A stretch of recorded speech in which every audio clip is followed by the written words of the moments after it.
Ассаламу алейкум, урматтуу жалпы бизди көрүп жаткан көрүүчүлөр, жана ушундай эле бардык YouTube колдонуучулар. Бүгүн болсо сонун программага келдик. МУКБАНГ. Бул деген кыргызчасы. Сиздер менен сүйлөшкөнчө мен тамак жейм. Анан мен буга чейин көрдүм бул программаны. Күбө келип сүйлөп кетишеткен тамак жеп. Мен бүгүн сүйлөп эле тамагын жеп алып кеткен атам. Ошо бул жактан эң кызыгы бисмилла. Бул жакта биздин корейский тамактар келип калыптыр. Атын унутуп калдым, чынын айтсам. Анан бул программанын эң кызыгы сени жалгыз таштап коюп барды кетип калат экен. Өзүң жалгыз отуруп алып жейт экенсиң. Бисмилла.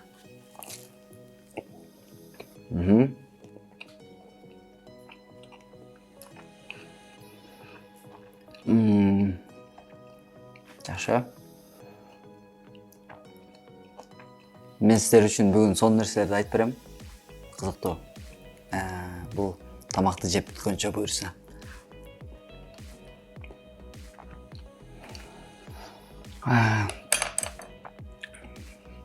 Бардык ачуу экен. Бул жакта салаттарды, бул салаттын атын кимчи деп дешет. Бардык тамактар менен кошо кетет экен. Так, анда эмесе ачуулардан баштайлы.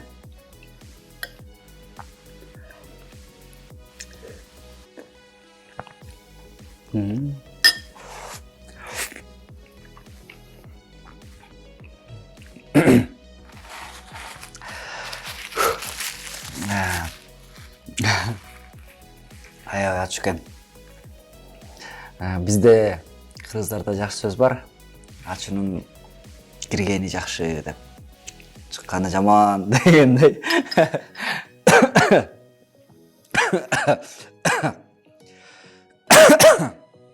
Кечирим сурайм. Көптөн бери ачуу тамак жей элекмин.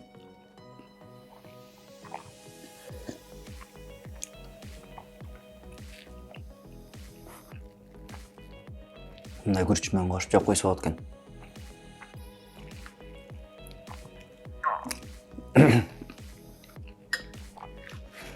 Мен кичинекей кезимде баягы Юкежандын кинолорун көргөндө же негизи эле китайский, корейский кинолорду көргөндө кызыктуу болчу, ушундай отуруп алып жеген. Бирок ал кезде мынчалык ачуу экенин билген эмесмин чынында. Мен келинчегим майданадагы корейский тамактарды жакшы көрөт.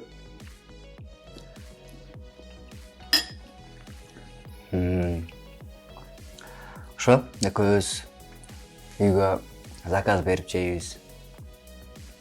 Азырынча жасаганды үйрөнүп алат буюрса.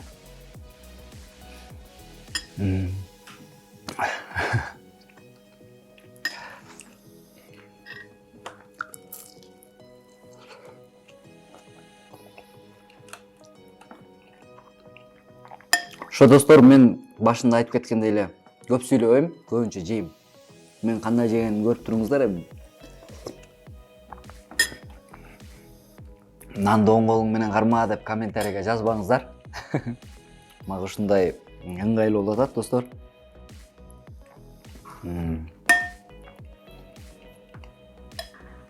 Анан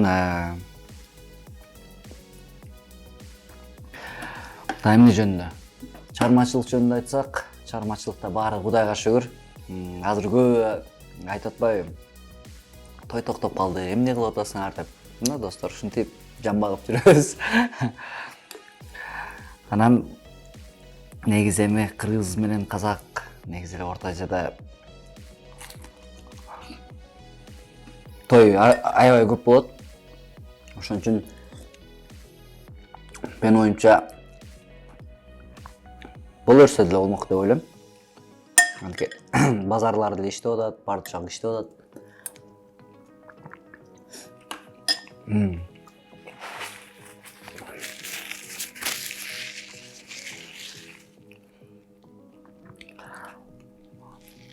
Сонун экен.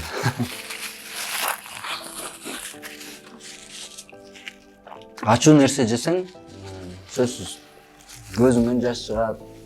Эмнегедир баягы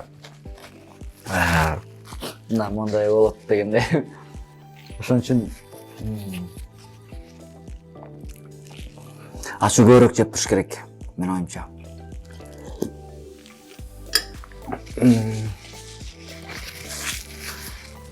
Ошо үй бүлөм жөнүндө айтып кетсем, баардыгы Кудайга шүгүр, баардыгы кызым чоңоюп атат, достор. Мага окшош, көбү сурайт, кимге окшош, атасынабы же апасынабы деп. Кызым мага окшош. Кызым төрөлгөндөн бери негизи эле баягы адам чоңойот экен, көп нерсени башкача ойлонуп калат экенсиң. Мулардан ости көрөлү. Так. Бул жакта мындай алмадан, жүзүмдөн жасалган соң салат бар экен, кичине оозду. Свежий кылып алалы буюрса. Ошо, жаңырлар жазып атабыз, достор. Кыскасы, элегант деген акыркы тартылган клипим чыкты. Дагы буюрса алдыда көптөгөн клиптер тартабыз. Чыгармачылык менен иштейбиз. Эми баягы анча-мынча киши ойлогондой биз той менен эле жан бакпайбыз, андан башка деле жумуштар бар. Кудайга шүгүр. Той болсо болбосо деле жашай беребиз дегендей. Бирок кыскасы ар бир үйдө той болсун деп коелу.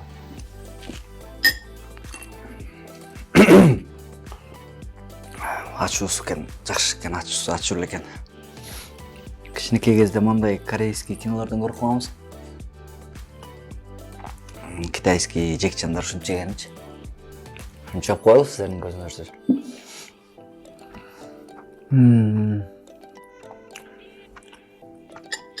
Так.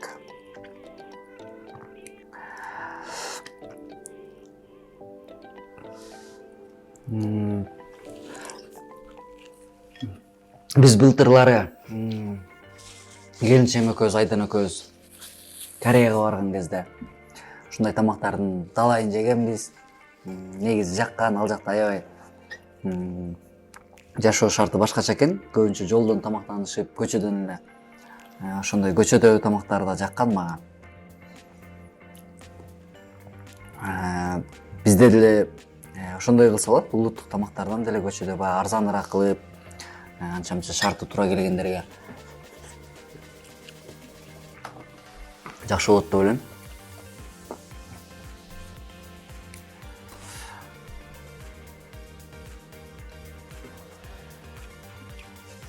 Эми достор, чынын айтыш керек, биз күндө мындай корейский тамактарды жебейбиз. Аралаштырып уруп атам, кыскасы.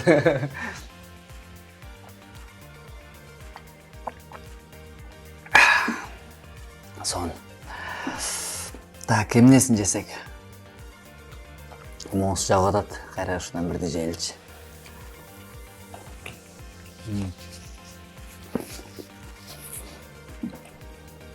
Ошо эмне айтып берсем дагы.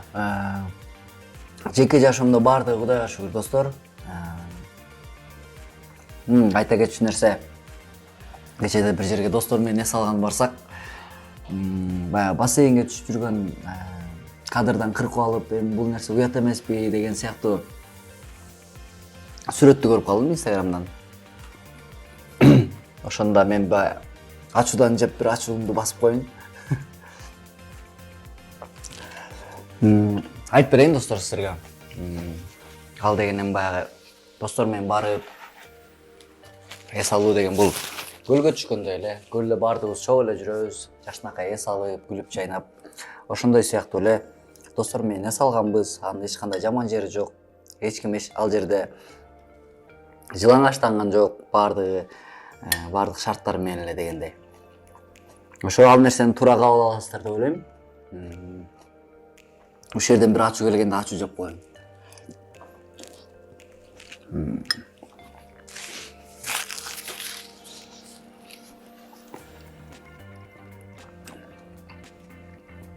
бардыгы жаман дебейбиз, анткени ал жерде түшүнгөндөр деле болуптур. Туура бул деген жөн эле эс алса болбойбу деген сыяктуучу. Баягы 5 кол тең эмес дегендей ал нерсени да туура түшүнөбүз. Жазгандарды дагы, биз жакты колдогондорду да, бизди жамандаганды дагы.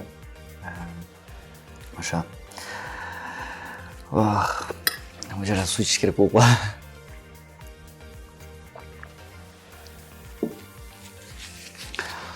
Ошо, достор.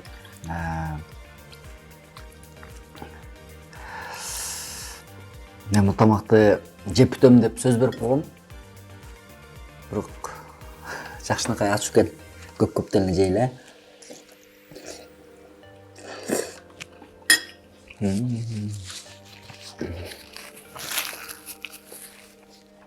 Сон.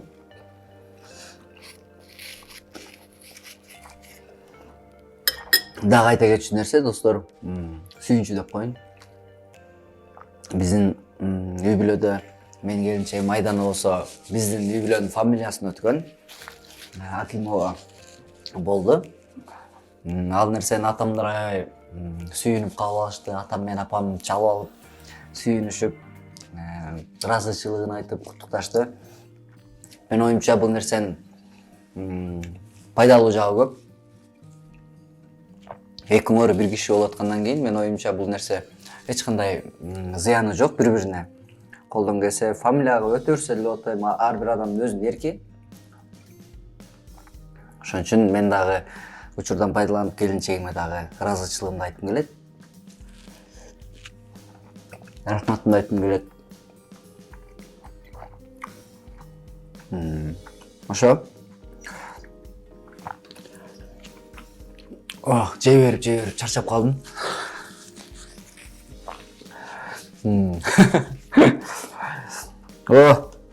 Жейличи. Пока мени көрүп туруңуздар, мен кичине жейин. Шашпай. Модуен майда манты экен. Бирок биздин пирожкилерге окшоп кетет экен, Мунун ичинде жумурткасы да бар экен, кыскасы. Аралаш сон.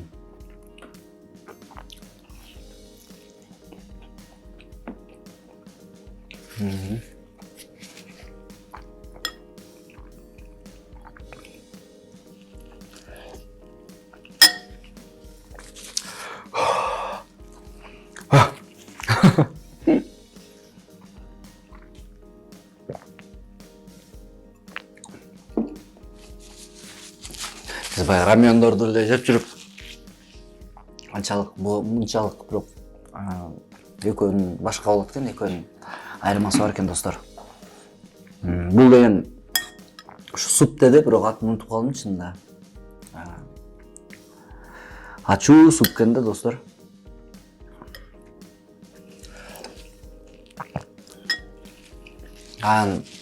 Азыркы учурда көбү суроо берип жатат, эмне болот? Кандай кылабыз эми деп. Чыгармачылыктар кандай болуп атат депчи. Чыгармачылык буюрса өз нугунда кетип жатат. Жакында сонун жаңылыктар менен бөлүшөбүз. Айдана экөөбүз. Айдана дагы чыгармачылык менен киришип, экөөбүздөн жакшы дуэттерди даярдап атабыз, достор. Кудай буюрса сиздер дагы күбө болуп каласыздар. Уруксат берсеңиздер, бир аз эс алып алайынчы. Жей берип.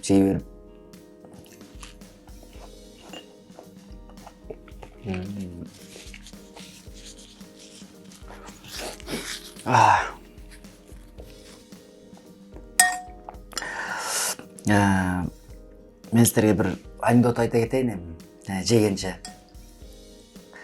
Бұл жақты көргөз қойыншы, ичинде эмнеле аралаштырып атасың дебеңиздер. Мындай өзүм арасынан тандап жаккандарын алып атам. Кайра аралаштырып атасың дебеңиздер.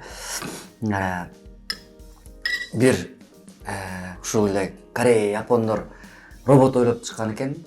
Коопсуз шаар деп. Тигил урууларды кармаш үчүн.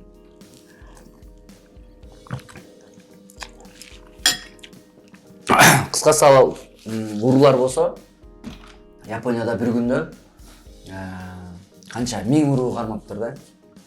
1000 уруу кармап, анан аны башка мамлекеттерде сатып алат экен. Сатып алып, кыскасы аябай өнүгүп, Кыргызстанга да келет экен ал робот. Кыргызстанда өзү сатып алалы деп. 2 робот сатып алыптыр достор.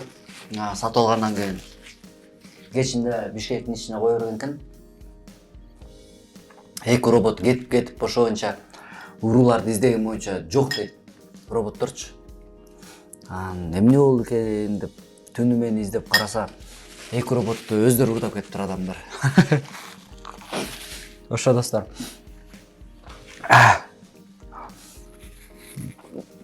Бул жерде урсатпы, бир мурдун тартып алайынчы. Эсиле болсо. Чыдай калдым. Ошондой достор. Кайында күлкүлүү экен. Келиңиздер, анда эмесе тамактан алыңыздар. Тамак жейди.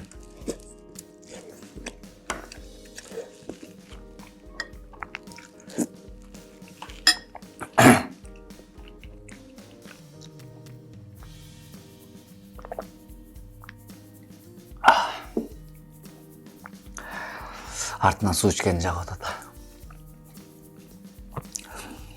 Так, эми салаттардын арасына моон жеп көрөлүчү эмне экен,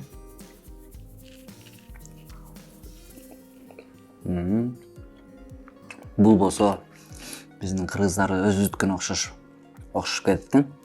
Жагымдуу.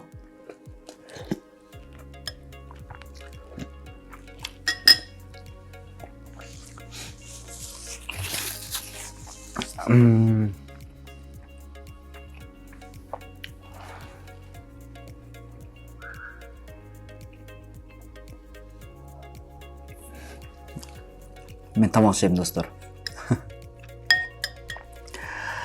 Бир аз сиздер сүйлөп туруңуздар.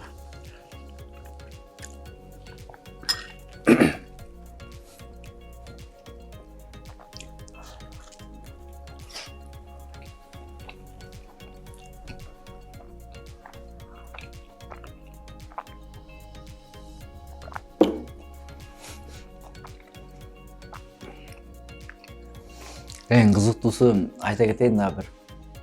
Бул жакта тамак жеп отурат экенсиң, сонун сени караган эч ким жок. Кыскасы өзүң каалаган нерсең кылсаң болот экен.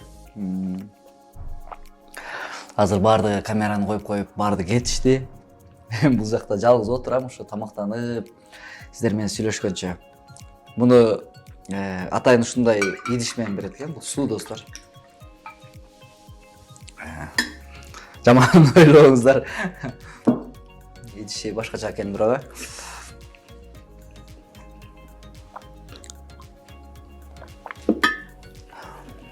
Мен дагы мындай интервьюга биринчи жолу келип атам достор. Мени туура кабыл алыңыздар. Эгерде туура эмес жеп атсам, же болбосун туура эмес кармап алып атсам, туура эмес сүйлөп алсам, чын жүрөктөн кечирим сурайм.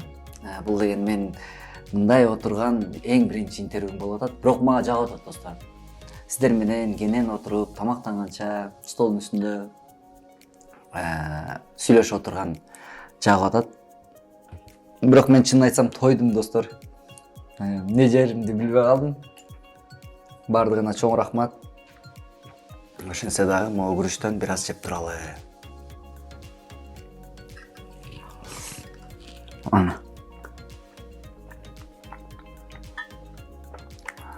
Мага кызык болчу мындай кичинекей кезимде мындай палочка менен кандай жейт экен деп.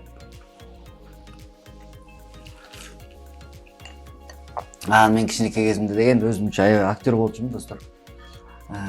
Кинолорду көргөн нерселерим сөзсүз кайталачумун. Үйдө күзгүнүн алдына барып алып, чайды немеге стаканга куюп алып, атайын мындай күзгүнүн жанына барып, карап өтүп кетчүмүн. Өзүмдү кино элестетип, кола ичип жүрөт экен десин деп. Анан да кичинекей кезимдеги телевизордон көргөн, негизи эле рекламадан көргөн шоколадпы же башка суусундукпу шара келгенден кийин баардыгын алып жеп көрдүм. Эмнени телевизордон эмнени көрсөм шара келгенде баардыгын жегем достор. Бул деген аябай бир сонун нерсе. Телевизордон көрүп аткан нерсеңди жеген вообще башкача нерсе да.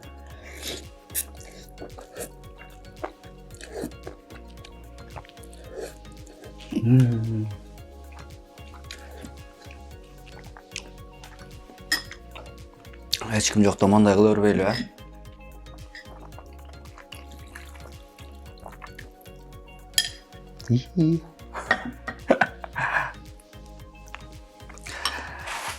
Билбейм деп койгула. Ким кылды десе. Баста өлүп кетти. Бул жагым болсо мастага кылып жейли достор. Өзүдүкүн окшотуп койдум ичине. На. Өлүп кеткен не деп коёсуң?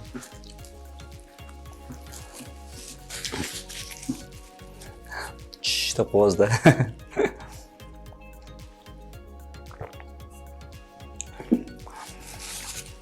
Негизи ачуу жегенде баардык эле адамдар тердейт. Мен да тердеп чыктым.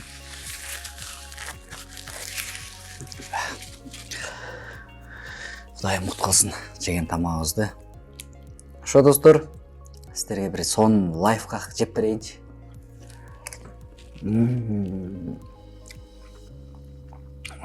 Аппетитим ачылды мына. Өзүнүкүнө окшогондон кийин.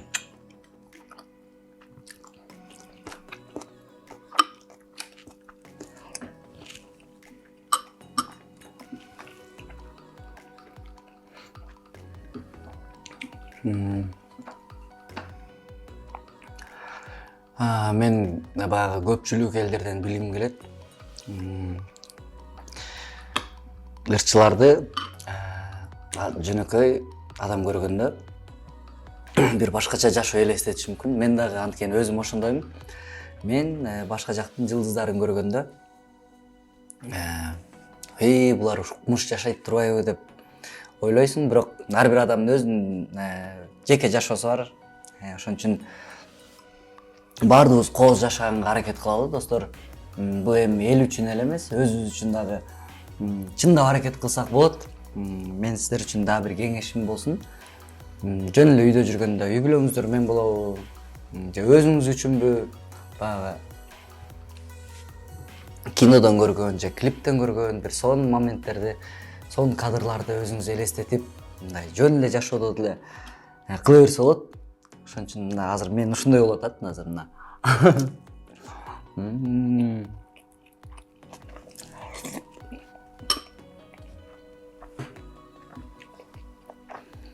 Өзүбүздүн жашообузду өзүбүз краска кылышыбыз керек экен достор. Бирөөгө көрүнөм деп, бирөөгө доказать этем деп эч качан ойлонбош керек. Ал нерсе баардыгы туура эмес жолго алып барышы мүмкүн. Ошон үчүн ар кимибиз өзүбүз үчүн бир кооз жашоо кылалычы. Достор, мен жегеним кандай экен, ошондо бир сурап коеюн. Эгерде азыр бир аз мен башында айтып кетпедимби? Камеранын алдында жеп аткан үчүн бир аз жеген ыңгайсыз болуп атат. Бирок негизи эле ар бир адам баягы тамак жегени бир башкача да. Мен көргөндөрдүн арасынан мага Дайыр Исмадияровдун тамак жеген жагат. Ал тамак жегенде бир башкача жейт да. Кантип жейт көргөзүп берейин. Ал муну да билет.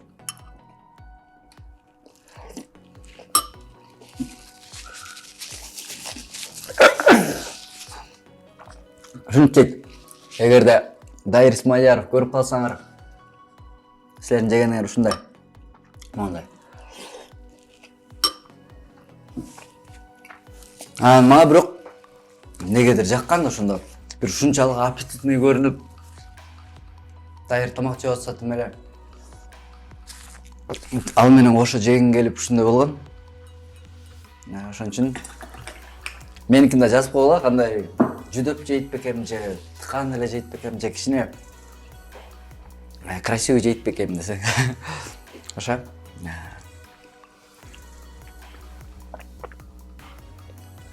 Суу жалып атат бирок. Мен курсагым тойду. Рахмат барыңыздарга. Мен менен бирге болгонуңуздарга. Бул жакта чынын айтсам аябай багы сонун тамактар экен, сонун салаттар экен. Колумдан келишинче жедим. Бул жакта башында сүйлөшкөндө бирок мен баарын жеп коем деген сөз берип койдум беле, бирок сиздер менен сүйлөшүп отуруп кантип тоюп калганымды да билбей калдым. Баарыңыздарга чоң рахматымды айткым келет. Ар ким өзү үчүн бир сонун жашоо, жыргал жашааны өткөрөлү, достор. Мен сиздерди баарыңыздарды жакшы көрөм. Жакшы, бактылуу үй бүлөлүк бакыт каалайм. Бүгүн мен менен болгонуңуздарга чоң рахмат. Сонун тамактарды жедик, сүйлөдүк, тердедик. Кыскасы, баарыңыздарга дагы бир жолу рахматты айткым келет. Бар болуңуздар.